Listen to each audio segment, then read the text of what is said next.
Hello. Yesterday I was spending some time waiting for a bus to come, just that sort of little chunk of time to fill, and I find it so interesting, amazing, and helpful just to click onto YouTube and watch somebody's short video for company and then carry on, get my bus. So I'm making this video today in the hope that somebody somewhere is either sitting up late at night, can't sleep, or waiting for a bus, or has something to get to, and just a little bit of time, and they fancy some words about books. So I hope this is company for you. I'm about to do the BookTube Nonfiction November Book Tag 2024. And I was tagged by Book Chat with Pat. And if you don't know who she is, then you've either just discovered BookTube, or you've been living in a cave for the last wee while, or you've just been rescued from being lost at sea for a year or two. So welcome, whatever fits your particular set of circumstances. And the original book tag was made by Julie at her channel Bookish Travels, and I do like it because she made a video taking us to the National Gallery in London, which, you know, I mean, that's always going to attract me, like cats to catnip or whatever, you know. So here we are, about to chat about non-fiction November. Really, my whole year is non-fiction because that is the genre I read predominantly. And possibly, to be honest, dip and dive into, not always read the whole book, which we may come to at some point.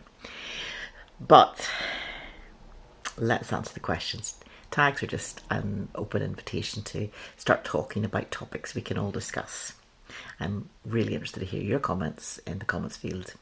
Please add them in to the whole line of inquiry, and feel free to do this tag if the questions are something that you think, yeah, I'd like to have a think about those and try and talk to a camera about them without losing all sense of time or meaning.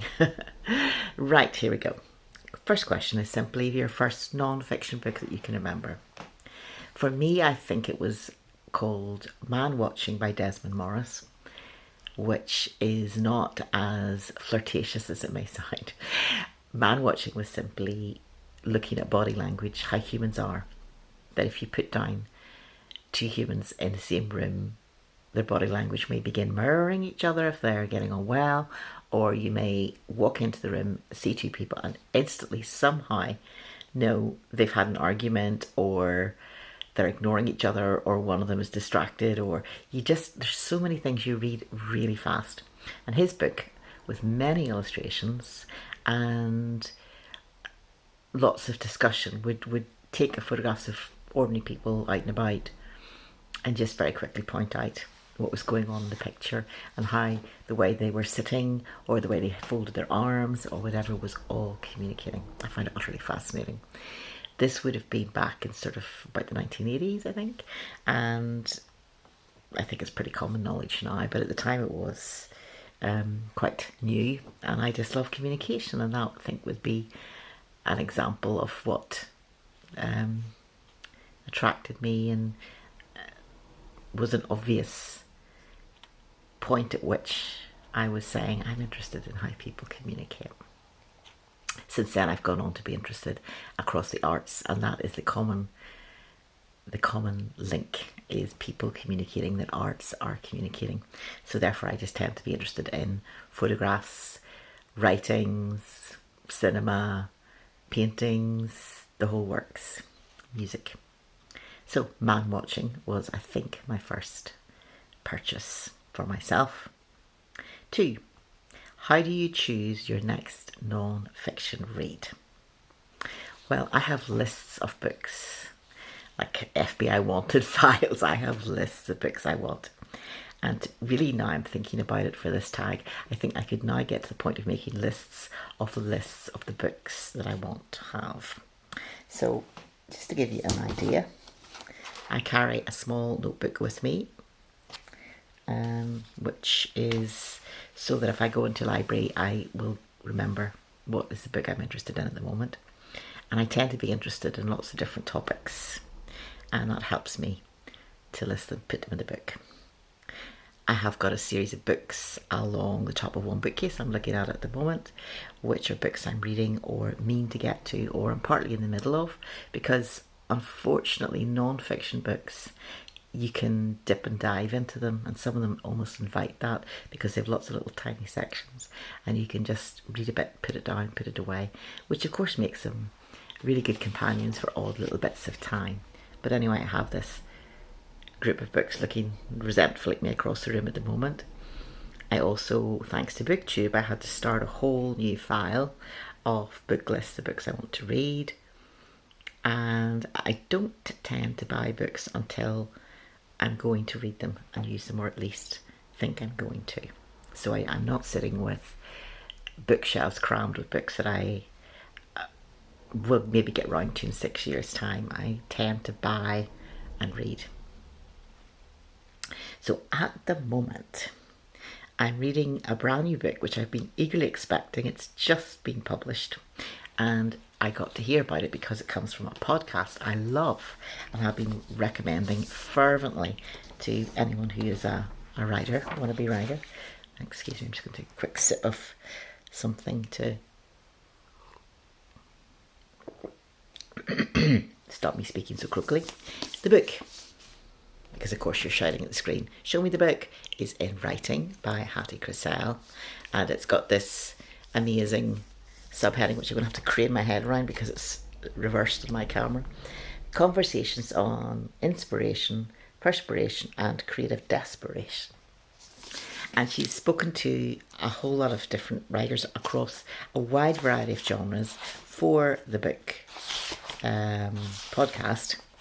And here are some of the people. There's a comedian, a novelist, Ruman Alam, crime writer, Amer Anwar, poet, Mona Arshi, journalist, novelist, Holly Byrne, Wendy Cope, Cressida Kyle, she wrote How to Train Your Dragon, political columnist, John Grace, short story writers, Will Harris, poet and essayist, John Lanchester, non-fiction writer, so you may be reading some of his books this month, Mary McFarlane, Leanne Moriarty, David Nichols, novelist, screenwriter, Graham Norton, novelist, TV personality, and just screenwriters, novelists, carries on. So Michael Rosen, poet, very well known in the UK, Hugo Rifkin, newspaper columnist, Alexander Schulman, journalist, former Vogue editor, Curtis Sittenfield, novelist, so it goes on. Excuse me.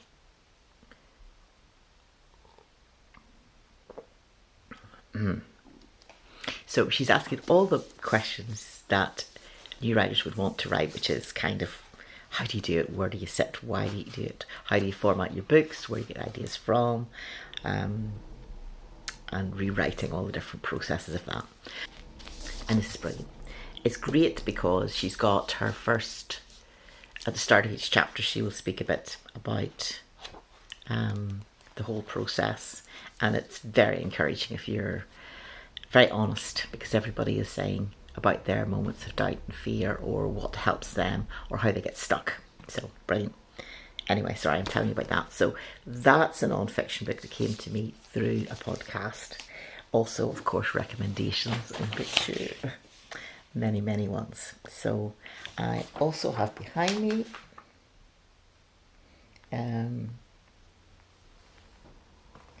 You're Not Forever Home, which I came across in the Fruit Market Gallery in Edinburgh.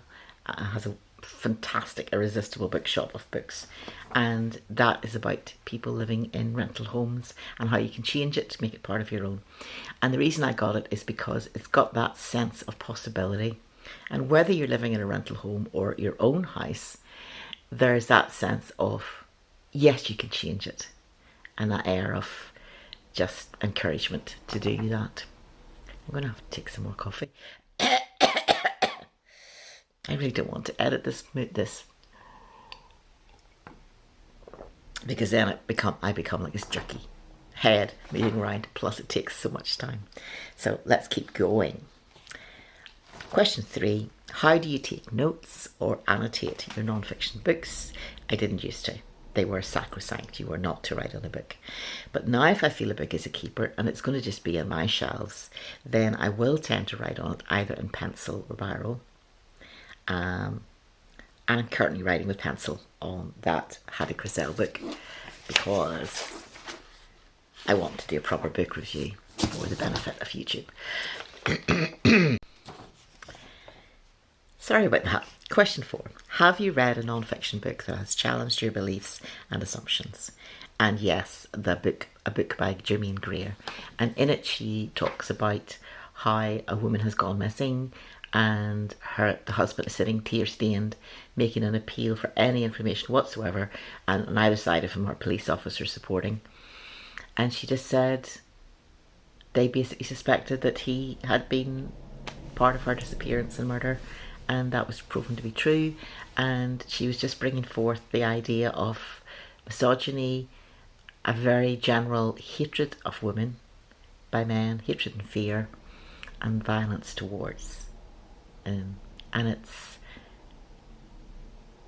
chilling and it's a wake-up call. Question 5. How do you feel about the intersection of storytelling and factual content in non-fiction? This seems a bit more recent, possibly, although I have read a historicised novel a while back, but I do kind of like straight non-fiction, and I think there needs to be a clear distinction. I want to know, are you making this up, or on the basis of really good research, or are you just telling a good story?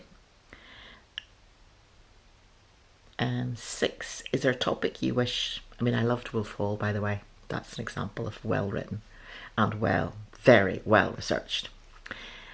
Question 6. Is there a topic you wish authors would explore? I think there's just so much variety at the moment. It's hard to think of anything that needs more exploration. Question 7. Do you incorporate insights from non-fiction into your daily life? Yes. I read about and I make various arts, writing and painting and visual, and I'm interested in pushing the boundaries. And so you absolutely have to know what has been done before, because there's no point in saying, I have invented a new form of poetry, and people go, well, yeah, that was done in 1670. It's part of the whole thing. It's the respect and the conversation with what has been made before. So yes, I have that. That's so helpful. And I think if you're not doing that in the arts, then really you're writing a personal diary. You're writing something that nobody's going to particularly want to read or find interesting. The other thing is, this is a strange question because it made me think of cookery books. Non-fiction, everybody reads them, everybody gets something out of them. And yeah, so it's not such a big thing. And for the first time in my life, I've recently contributed recipes to a charity fundraising book, so that's going to be interesting. Hopefully selling well at Christmas, and we'll find out in the new year how successful or not my recipes have been. Getting near the end now. Question 8. Choose just one book from your non-fiction collection to highlight. Well, I'm going to take 2. But that's because one of them is nearly out of print.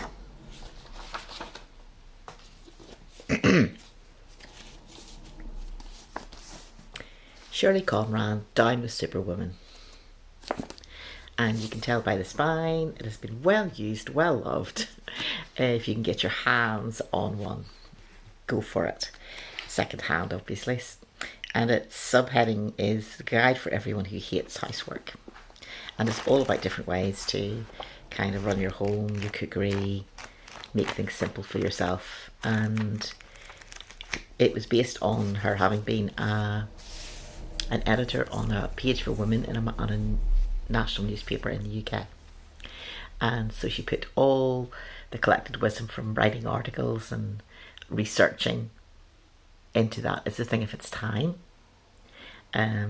It's talking about situations and things, and some things that just weren't being talked about at the time. But it's very, very practical, very down to earth. It's like having an older sister who is very wise and tells you how to save yourself time and effort and unneeded stress. He doesn't like that. Shirley Conran, Down with Superwoman. And I think I need to save up and get this properly rebound because I just love it and I've used it so much. And sometimes it's just great to read a book that's full of common sense and a sense of, yes, you can do something with that. I'm going to have to take some more liquid. Sorry about this.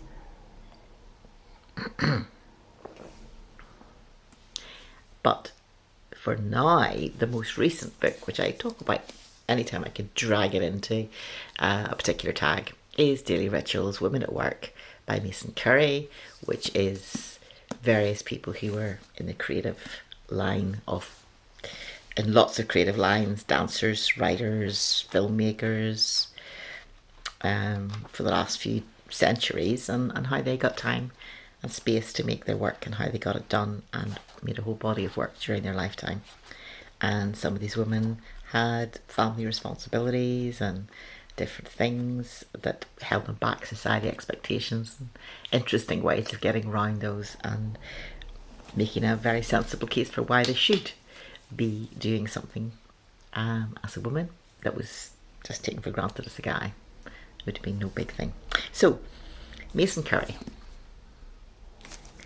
Again, that beauty of somebody who is just there saying you can do it. Here's examples, and then you hear their voices coming to you from the past. Still answering, how do I get non-fiction recommendations? I recently got this.